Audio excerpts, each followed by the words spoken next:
Different approaches to training needs assessment.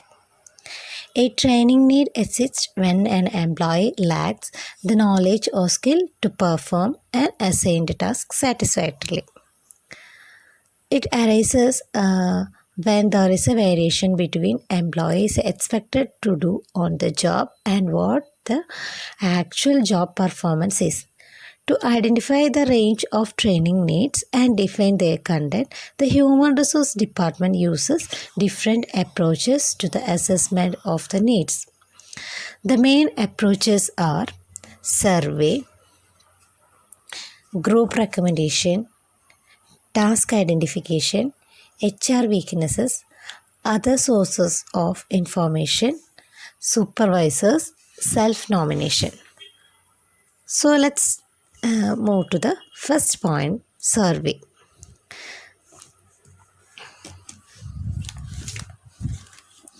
Survey among the potential trainees is conducted to identify specific topics about which they want to learn more.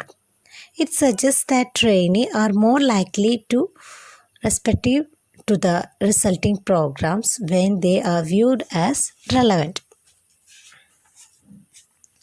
So through survey നമുക്ക് ട്രെയിനീസിനെ identify ചെയ്യാനും ട്രെയിനീസിനെ ഏതൊക്കെ specific ടോപ്പിക്സിലാണ് വീക്കായിട്ടിരിക്കുന്നത്, അതല്ലെങ്കിൽ അവർക്ക് കൂടുതൽ നോളേജും skill acquire ചെയ്യുന്നത് ഏത് ടോപ്പിക്കിലാണ്, അതേപോലെ തന്നെ ഏതൊക്കെ ട്രെയിനീസാണ് അത് അറ്റൻഡ് ചെയ്യാൻ താല്പര്യപ്പെടുന്നത് എന്നുള്ളതൊക്കെ നമുക്കൊരു സർവേ കണ്ടക്ട് ചെയ്തിട്ട് അനലൈസ് ചെയ്യാൻ പറ്റും. അപ്പോൾ ആ സർവേയിലൂടെ നമുക്ക് റെലവൻ്റ് ആയിട്ടുള്ള പ്രോഗ്രാംസ് കണ്ടക്ട് ചെയ്യാനും ഏതൊക്കെ ടോപ്പിക്സിനെ ബേസ് ചെയ്തിട്ടാണ് ഏതൊക്കെ ട്രെയിനീസിനാണ് ട്രെയിനിങ് കൊടുക്കേണ്ടത് എന്നുള്ളതൊക്കെ അനലൈസ് ചെയ്യാൻ പറ്റും. Next one is group recommendation. The group recommendation means the group expertise may be tapped through a group discussion, a questionnaire, the Delphi procedure or nominal group meeting. അപ്പോൾ group റെക്കമെൻഡേഷനിൽ first വരുന്നതാണ് group discussion. A group discussion means face-to-face. It is a face-to-face interview technique. It may be structured or unstructured, then formal or informal group discussion, and it can be focused on the job analysis. So the group problem analysis, group goal setting, or any number of group tasks or themes. So in group discussion, one or more or several of the familiar group facilitating techniques such as brainstorming, nominal group process, or force field consensus ranking, organizational mirroring, simulation, sculpting are used. ഇപ്പോൾ group discussion എന്ന് വെച്ച് കഴിഞ്ഞാൽ നമ്മൾ ഇപ്പോൾ ഒരു interview conduct ചെയ്യുന്നതിന് മുമ്പ് ഗ്രൂപ്പായിട്ടോ അതെല്ലാമെന്ന് വെച്ച് കഴിഞ്ഞാൽ എംപ്ലോയീസിൻ്റെ അടുത്ത് ഫോർമലോ ഇൻഫോർമലോ അല്ലെങ്കിൽ സ്ട്രക്ചേർഡ് മാനറിലോ നമ്മൾ ഡിസ്കസ് ചെയ്യുന്നു. നമ്മുടെ ഓർഗനൈസേഷൻ്റെ ഗോൾസിനെ ബേസ് ചെയ്തിട്ട് എന്തൊക്കെ പ്രോബ്ലംസാണ് അവിടെ അറൈസ് ചെയ്യുന്നത്, അവർക്ക് എന്തൊക്കെ ടാസ്കുകൾ കൊടുക്കണം, അതേപോലെ തന്നെ ഓരോ ടെക്നിക്കുകളിലൂടെ ഇപ്പോൾ നമ്മൾ ബ്രെയിൻ സ്ട്രോമിങ്, അതേപോലെ തന്നെ റാങ്കിങ് മെത്തേഡ്, സിമുലേഷൻ, ആർട്ടിഫിഷ്യലി നമ്മളൊരു ക്രിയേറ്റ് ചെയ്യണം. എന്നിട്ട് ആ പ്രോബ്ലം എങ്ങനെ നമുക്ക് അതിൽ നിന്ന് എങ്ങനെ സൊല്യൂട്ട് ചെയ്തെടുക്കാം, അതേപോലെ തന്നെ നെക്സ്റ്റ് നമ്മളെങ്ങനെയൊക്കെ ഡിസിഷൻസ് എടുക്കാം എന്നുള്ള ഒരു ഇതാണ് ഗ്രൂപ്പ് ഡിസ്കഷനിലൂടെ പറയുന്നത്. സോ ഓരോരോ പേഴ്സണും ഡിഫറെൻ്റ് ആയിട്ടുള്ള വ്യൂ പോയിൻറ്റ്സ് ഉണ്ടായിരിക്കും. സോ അവരെ എങ്ങനെയാണ് എന്തൊക്കെ ഡിസിഷൻസാണ് എടുക്കുന്നത്. അപ്പോൾ നമുക്ക് കുറച്ചും കൂടി ബെറ്റർ പ്രോബ്ലം അനലിസ്റ്റുകൾ, അതേപോലെ ബെറ്റർ ലിസണേഴ്സ്, അവരെയൊക്കെ നമുക്കിതിൽ പാർട്ടിസിപ്പേറ്റ് ചെയ്യാം. ഓക്കെ, അപ്പോൾ അതിലൂടെ നമുക്ക് ട്രെയിനിങ് കണ്ടക്ട് ചെയ്യാൻ എന്തിനൊക്കെ ബേസ് ചെയ്തിട്ട് നമ്മൾ ട്രെയിനിങ് കണ്ടക്ട് ചെയ്യേണ്ടത് എന്നുള്ളതൊക്കെ ഡിസൈഡ് ചെയ്യാൻ പറ്റും. നെക്സ്റ്റ് ഗ്രൂപ്പ് റെക്കമെൻഡേഷനിൽ വരുന്നതാണ് ക്വസ്റ്റ്യനെയർ.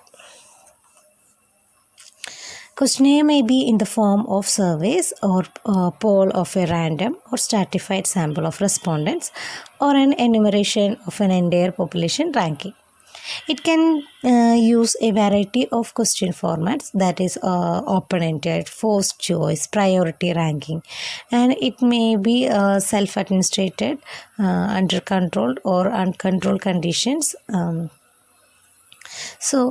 Questionnaire എന്ന് പറഞ്ഞു കഴിഞ്ഞാൽ it can reach a large number of people in a short period, in a short time, and they are relatively inexpensive. So questionnaire, it contains number of questions regarding the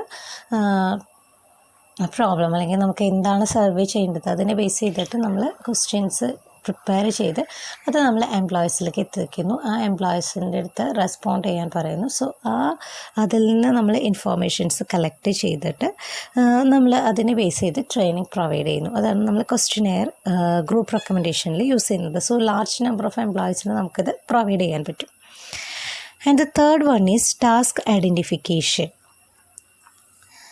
So the job description is evaluated to identify the salient task of the job requires. So once the trainers have an understanding of those tasks, specific plans are developed to provide the necessary training. നമ്മൾ job ഡിസ്ക്രിപ്ഷനിൽ തന്നെ mention ചെയ്യുന്നുണ്ട് അല്ലേ, ഓരോരോ എംപ്ലോയീസിൻ്റെ Rolls, responsibilities, അവർ ഏതൊക്കെ ടാസ്കുകളാണ് perform ചെയ്യേണ്ടത്. ഞാൻ first ക്ലാസ്സസിൽ പറഞ്ഞിട്ടുണ്ടായിരുന്നു, ജോബ് അനാലിസിസ് കണ്ടക്ട് ചെയ്യുമ്പോൾ work oriented and task oriented എന്ന് പറഞ്ഞിട്ട്. സോ HR മാനേജർ വർക്ക് ഓറിയൻറ്റഡിനെ ബേസ് ചെയ്തിട്ടും ടാസ്ക് ഓറിയൻറ്റഡിനെ ബേസ് ചെയ്തിട്ടാണ് അനലൈസ് ചെയ്യാമെന്ന് പറഞ്ഞു. ഈ അനലൈസ് ചെയ്തതിന് ശേഷം നമ്മൾ ജോബ് ഡിസ്ക്രിപ്ഷനും ജോബ് സ്പെസിഫിക്കേഷനും പറഞ്ഞു. സോ ട്രെയിനർ ആ ടാസ്ക് ഐഡൻറ്റിഫൈ ചെയ്തതിന് ശേഷം, ഇവാലുവേറ്റ് ചെയ്തതിന് ശേഷം ഓരോരോ എംപ്ലോയീസും എന്തൊക്കെ ടാസ്കുകളാണ് പെർഫോം ചെയ്യേണ്ടത്, ആ ടാസ്കുകളിലെ അതിനൊരു സ്പെസിഫിക് പ്ലാൻ ഡെവലപ്പ് ചെയ്യുക. അതിനുശേഷം ആ ടാസ്ക് പെർഫോം ചെയ്യുന്നതിന് ആവശ്യമായിട്ടുള്ള ട്രെയിനിങ് പ്രൊവൈഡ് ചെയ്യും. And the next point is HR weaknesses. HR weaknesses here.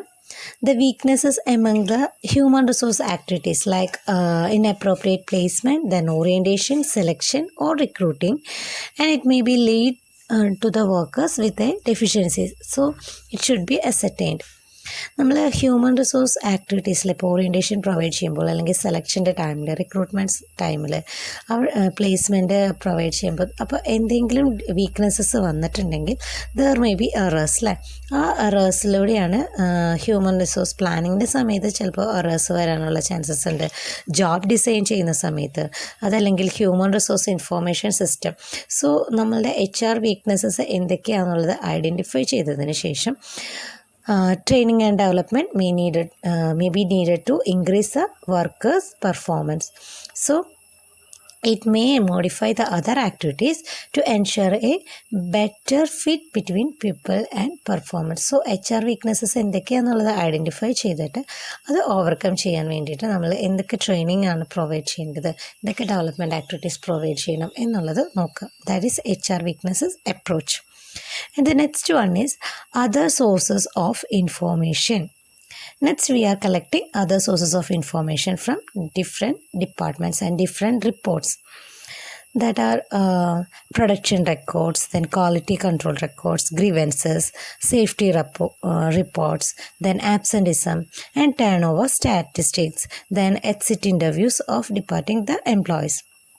അപ്പോൾ നമ്മൾ പ്രൊഡക്ഷൻ ഡിപ്പാർട്ട്മെൻറ്റിൽ നിന്നും പ്രൊഡക്ഷൻ റെക്കോർഡ്സ് ചെക്ക് ചെയ്യുക, ക്വാളിറ്റി കൺട്രോൾ റിപ്പോർട്ട്സ് ചെക്ക് ചെയ്യുക, എന്തൊക്കെ ഗ്രീവൻസസ് ആണ് വന്നിട്ടുള്ളത്, ആ ഇൻഫോർമേഷൻസ് എല്ലാം ഒന്ന് കളക്ട് ചെയ്ത് നോക്കുക.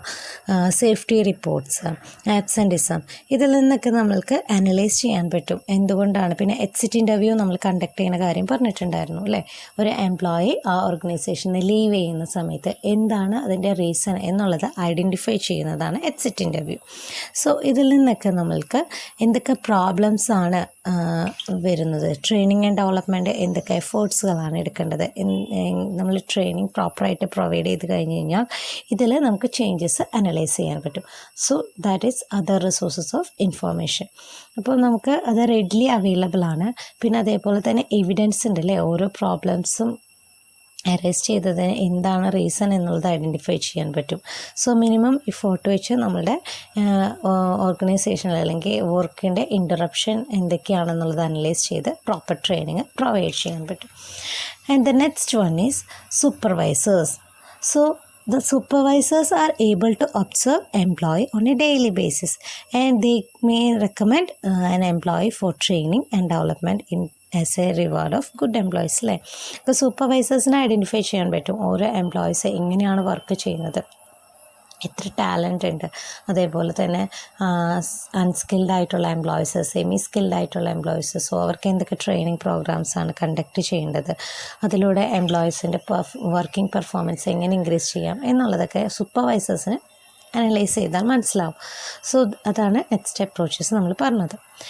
And the last and final one is self nomination. So self-nomination means in the case of employees are asked to nominate themselves for training and development programs where they want the difference in between their expected skill, knowledge and abilities than actual. എംപ്ലോയീസിനെ nominate ചെയ്യാം. So I want to improve my knowledge and skill. ഇപ്പോൾ നമുക്കത് ചെയ്യാൻ പറ്റുന്നില്ല, നമ്മൾ expect ചെയ്യുന്നതിനെ base ചെയ്തിട്ട് നമുക്ക് അത്രയ്ക്കും നമ്മൾക്ക് ഒരു ഇമ്പ്രൂവ് ചെയ്യണം, നമ്മുടെ കരിയറിൽ എന്തെങ്കിലും ഇൻക്രീസ് വരണം, അല്ലെങ്കിൽ നമ്മൾ കുറച്ചും കൂടി അപ്ഡേറ്റ് ചെയ്യണം എന്നുള്ളത് എംപ്ലോയീസിന് സെൽഫ് നോമിനേറ്റ് ചെയ്യാൻ പറ്റും. സോ അതാണ് സെൽഫ് നോമിനേഷൻ അപ്രോച്ച് വരുന്നത്. So these are the different approaches of training.